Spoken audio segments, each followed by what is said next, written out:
Muchísimo gusto saludar al doctor Isaac de Paz. Él, usted lo conoce, recurrente aquí en la familia Sin Censura, jurista, constitucionalista. Mi querido doctor Isaac, bienvenido. ¿Cómo está?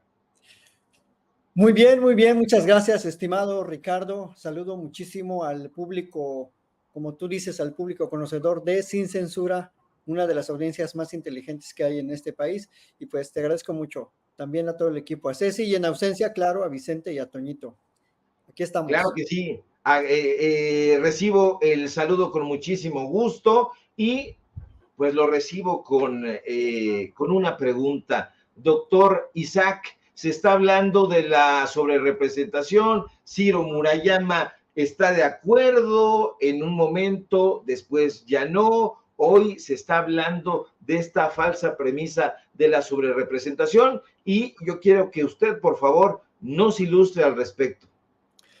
Mira, estimado Ricardo y querido público, hay como tú bien lo dices, una falsa premisa de la oposición, de sus personeros intelectuales, de quienes, por otro lado, y digamos a manera de comentario previo, han tenido el monopolio de la reforma constitucional y de la interpretación constitucional, y en especial de la interpretación de los litigios electorales, de las reglas que se aplican en las controversias electorales. O sea, es un solo grupo, un solo entramado de personajes ligados siempre al poder, ligados siempre a las más altas esferas del Poder Judicial, de la Suprema Corte, por supuesto, y de la Sala Superior del Poder Judicial de la Federación.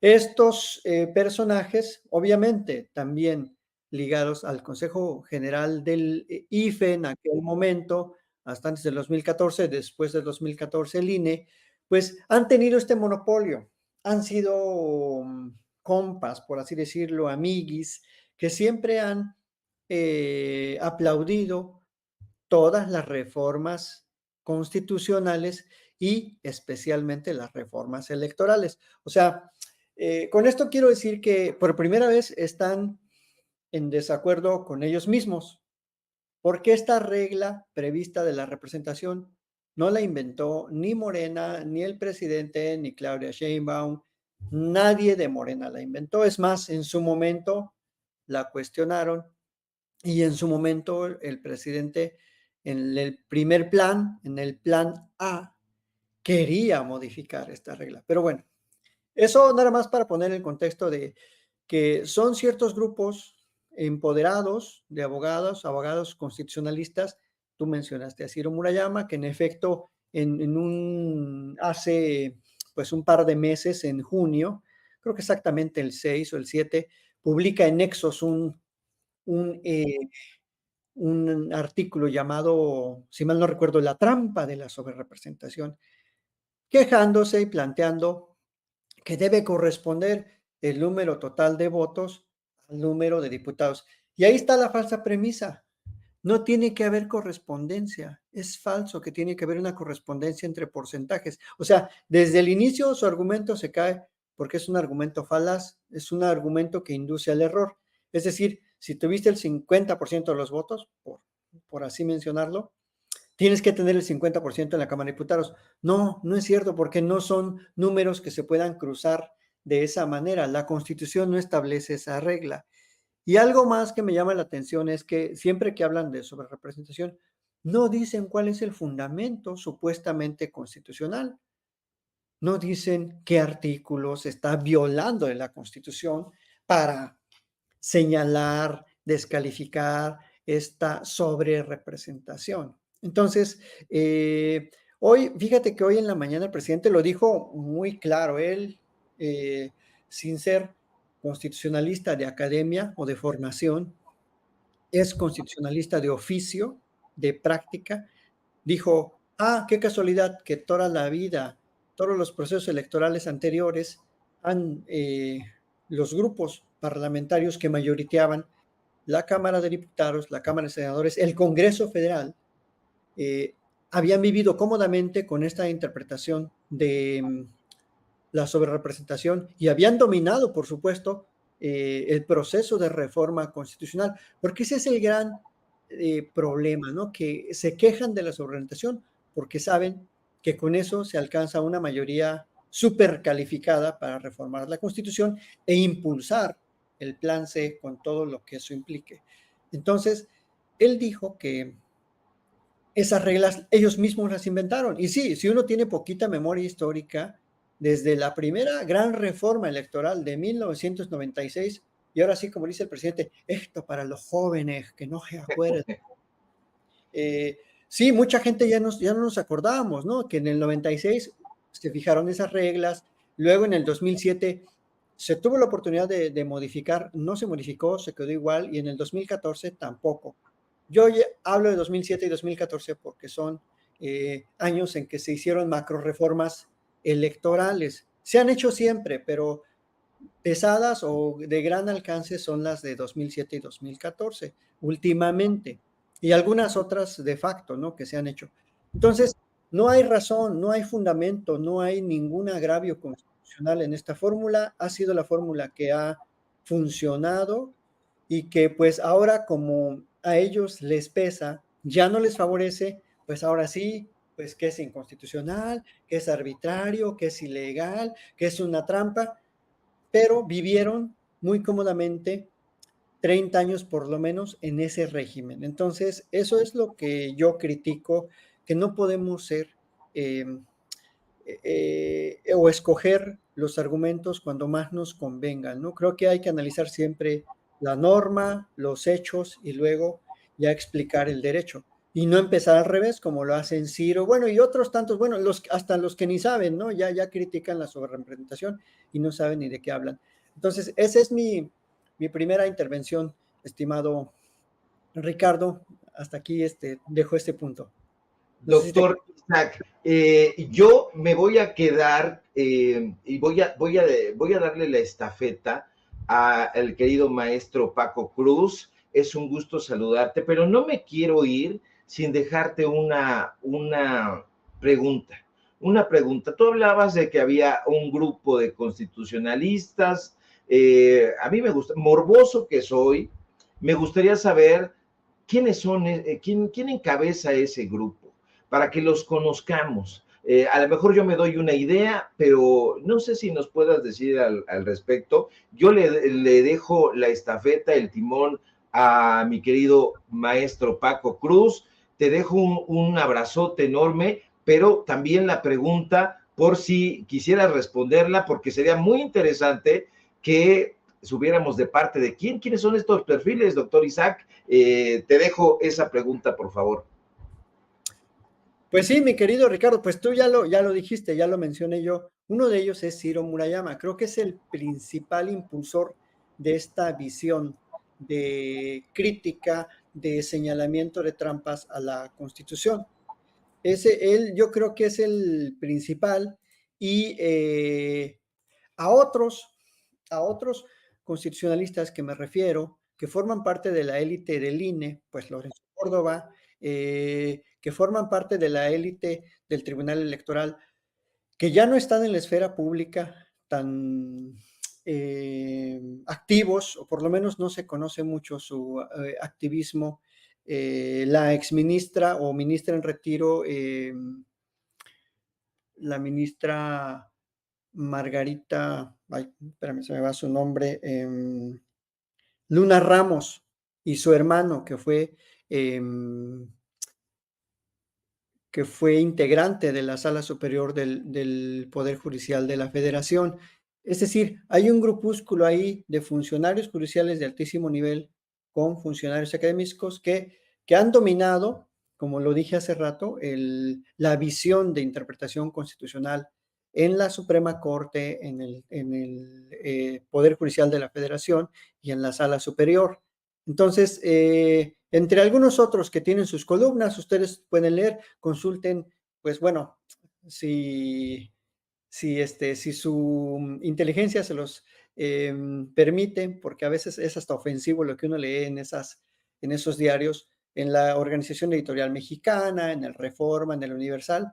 Ahí cada día salen publicaciones, columnitas de 1 o 2 páginas que son más nada, intentos de argumentos en contra, sobre todo del plan C. Y ahí se da uno cuenta de qué lado están.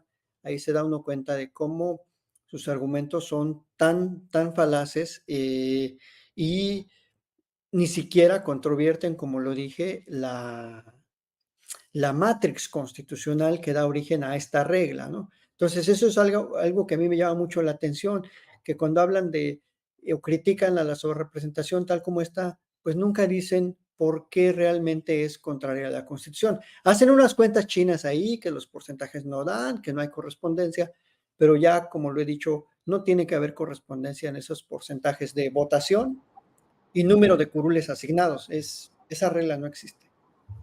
Pues muchísimas gracias, mi querido doctor Isaac. Un gusto poder conversar contigo y que nos alumbres en esta parte y que nos digas con datos duros de qué lado masca la iguana, como dicen acá en mi barrio. Te mando un fuerte abrazo y le dejo la estafeta, el micrófono a mi querido maestro Paco Cruz. Paco Cruz, ¿cómo estás? Otra vez de regreso. Pues el micrófono y el espacio todo tuyo. Se queda usted, público memorioso, con 2 grandes maestros, auténticos maestros que conducen este espacio pues mucho mejor que su servilleta, y nosotros aquí vamos a estar mirando también tras bambalinas, porque este tipo de discusiones, este tipo de aportaciones las tiene usted que seguir. Y muchas gracias a la gente que estuvo apoyándonos con sus superchats, sus super stickers. Gracias, porque nos ayudan a seguir manteniendo viva la llama del periodismo de investigación y de análisis. Un fuerte abrazo, doctor Isaac, maestro Paco Cruz. Ricardo, un abrazote y un abrazo al doctor Isaac de Paz, que no habíamos coincidido ahora por cuestiones de horarios, pero doctor, ¿cómo estás? Yo tengo, fíjate, una pregunta, antes de que te nos vayas. ¿Qué papel puede jugar en todo este contexto de chantajes, de confusiones o de versiones tramposas interpretando la Constitución? ¿Qué papel puede jugar el ministro en retiro Arturo Saldívar?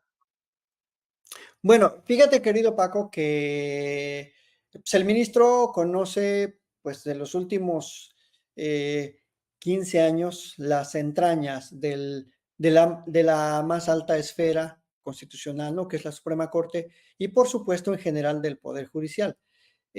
Lo conoce de cabo a rabo, de seguro. Y aparte, él como experto, como abogado, como académico incluso, conoce también el pensamiento de la élite jurídica nacional, o por lo menos de la élite que ha tenido el monopolio de decir qué es el derecho o qué es el derecho constitucional, qué es la justicia, ¿no? Porque esos abogados, que principalmente son del centro del país, pues todo el mundo les rendimos pleitesía, leemos sus libros, adoptamos sus teorías y enseñamos según lo que se dicta en el canon de la UNAM. Ese ha sido algo como una especie de deferencia que se les tiene a los grandes maestros del derecho, ¿no? Que son necesariamente de la Ciudad de México.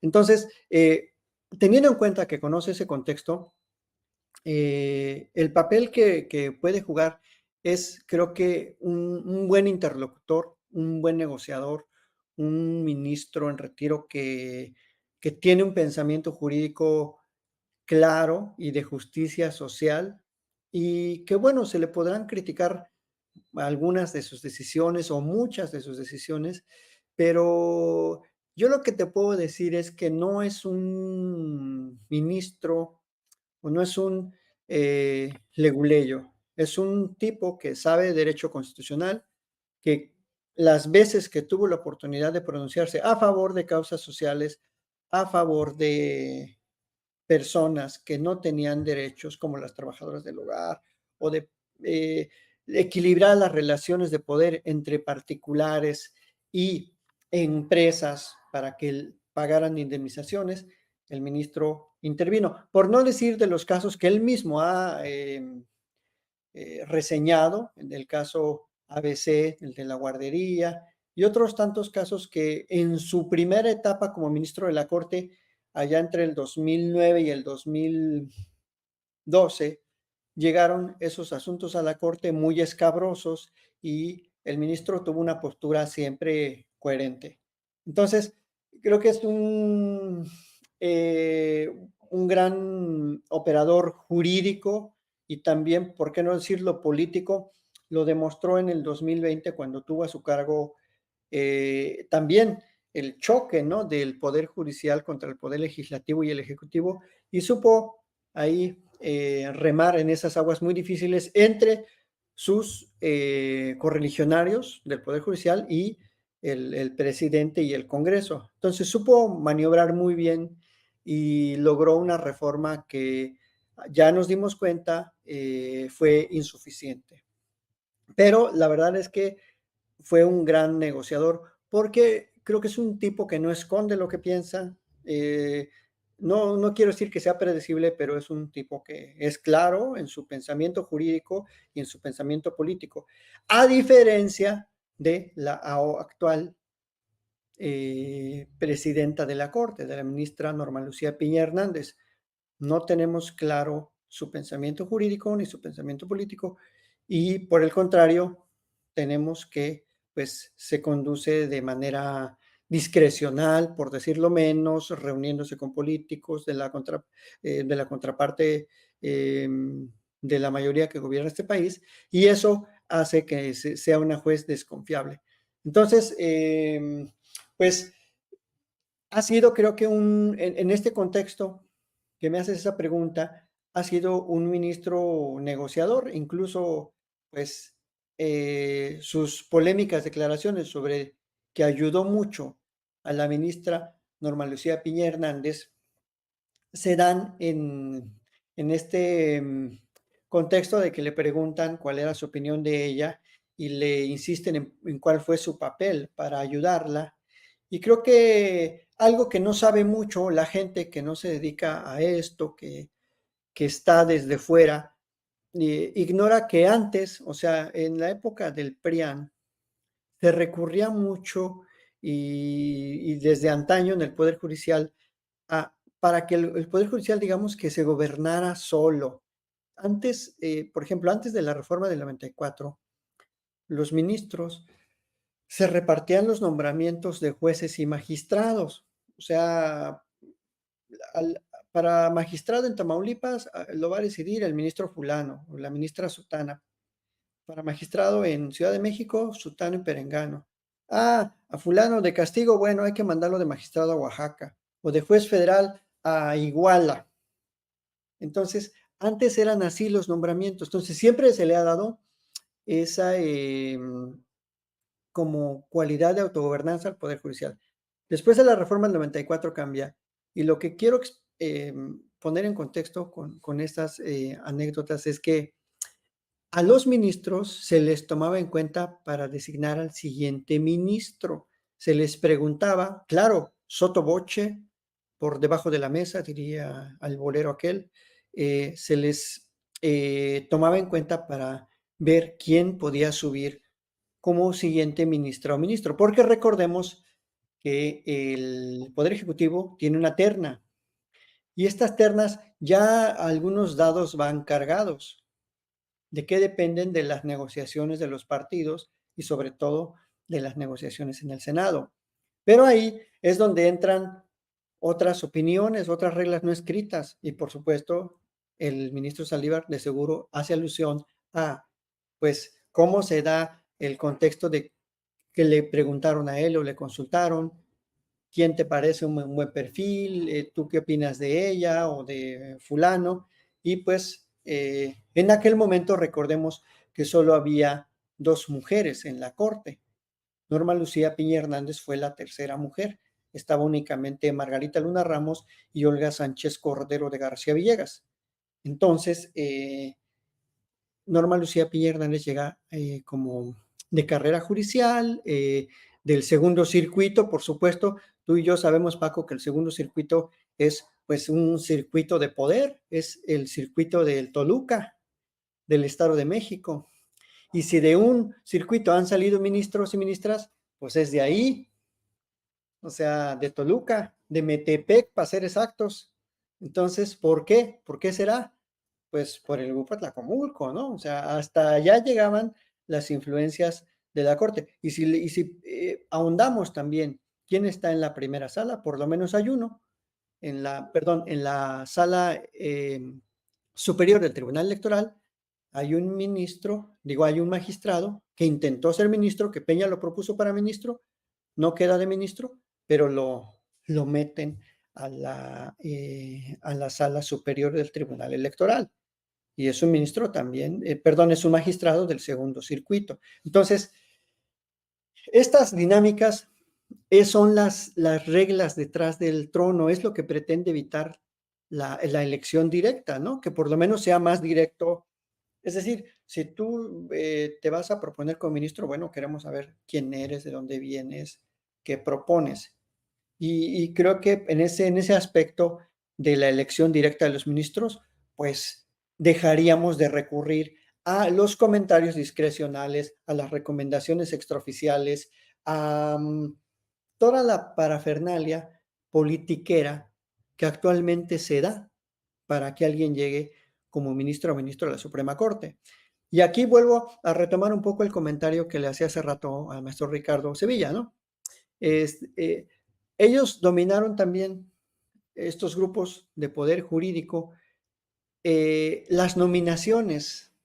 Siempre, si tú te das cuenta, Paco, siempre son gente del primero o del segundo circuito, gente cercana a las universidades de élite en México, a las universidades que enseñan derecho, claramente, ¿no? La UNAM, Ibero, Escuela Libre de Derecho, ITAM, nada más. CIDE, a lo mejor. Entonces, el proceso de nombrar ministras o ministros con voto directo elimina ese posible tráfico hasta de influencias que se daba para que alguien llegara a la Suprema Corte. Y esto sucedía, desde luego, tras bambalinas, ¿no? Desde que surgía la posibilidad de sustituir a los ministros y se manejaban o se postulaban las ternas para que el presidente las presentara al Senado. Entonces, yo creo que es algo sano en la elección directa de los jueces, obviamente con el adecuado perfil judicial, el perfil académico, porque esta reforma nos va a permitir tener muchos mejores ministros, porque yo siempre he dicho que los que tenemos o los que han llegado como ministras y ministros, incluidos los de la 4T, no necesariamente son los más expertos en constitucional, ni en interpretación de la Constitución, ni en justicia social, ni mucho menos, ¿eh? Todos son y han sido políticos. Entonces, ¿de qué se quejan? Ahora se desgarran las vestiduras. No, pues es que los ministros, todos han sido políticos, todos han sido de una manera o de otra. Yo siempre pongo el ejemplo. ¿Por qué bajo este sistema, por ejemplo, alguien como yo o como otro colega o algún otro de Aguascalientes o de Colima, nunca va a llegar a ser ministro, porque no trabaja en el segundo circuito, porque no vive en la Ciudad de México y porque no es amigo o amiga del presidente? Por esas tres razones, nunca nadie va a poder llegar a ser ministro. Y ahí están los números, ¿no? Ahí están los números, no mienten, o sea, no estoy inventando nada ni sacando ahí el hilo negro. Ahí están los perfiles, quiénes son, cómo llegan, dónde estudiaron, y pues no necesariamente son los más doctos. Ha habido, sí, buenos ministros, pero los puedo contar, con la palma de la mano, ¿no? Los que, es más, con menos que estos han sido buenas ministras. Buenos en términos académicos, en términos de interpretación, en términos de criterio propio, en términos de comunicación también del derecho hacia la sociedad, en términos de dar la cara, de ser transparentes. A eso me refiero cuando digo buenos, ¿no? Porque decir así veces bueno es muy subjetivo, pero ¿quién es buen ministro o buena ministra para mí? Que dé la cara, que explique sus resoluciones, que sepa comunicar el derecho a quienes no estudian derecho, a quienes no saben de la ciencia jurídica, que sus decisiones tengan una visión de justicia social y que sea transparente y que no sea un tipo que se codee con el poder y que por supuesto también no vaya los sábados a las bodas de los abogados que litigan en su tribunal. Ya te imaginas de qué boda estoy hablando, querido Paco, de la famosa boda que presagió la caída de este grupo de poder en México. Así que ese es mi comentario general a raíz de la pregunta que me haces sobre Saldívar. Doctor, pues yo te agradezco como siempre. La verdad es que, aunque haya sido muy corto conmigo, estabas con Ricardo Sevilla, que te estaba siguiendo. Vamos a tener más tiempo de platicar más adelante, pero hoy yo te agradezco mucho. ¿A dónde te buscamos? ¿A dónde te encontramos? Además de Sin Censura, que de veras es un placer siempre platicar. Yo aprendo siempre, porque además Isaac de Paz sabe cómo explicarlo y sabe cómo decirle a la gente lo que debemos o necesitamos entender, en este caso del Poder Judicial. Así que, ¿a dónde te buscamos, doctor? ¿A dónde te encontramos? Y yo te agradezco infinitamente este pequeñísimo espacio. Ya tendremos más oportunidad. Claro que sí, estimado Paco. Te felicito además siempre por tu conducción y tus investigaciones. En YouTube, en mi canal Isaac de Paz González, así tal cual como mi nombre, y en X en @Isaac de Paz. Y bueno, por ahí, pues aquí con ustedes, por supuesto, en Sin Censura, para que sigan replicando estas notas, estos shorts, los reels de Sin Censura, todo. Y también, pues, me invita la querida Nancy Flores a Contralínea, ¿no? Entonces, pues por ahí andamos en esos dos canales recurrentemente. Muchísimas gracias al público, a la audiencia por seguir esta plataforma. Compartan, por favor, porque andamos bajos de vistas y todo eso, así que por favor no dejen de compartir y con quien más confianza y también a quien le tengan desconfianza, compartan en los videos, ¿por qué no? Muchas gracias, Paco, gracias, Ceci, y que tengan un excelente día. Gracias.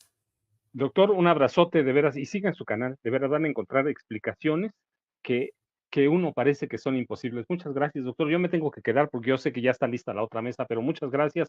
Hasta luego. Y ahora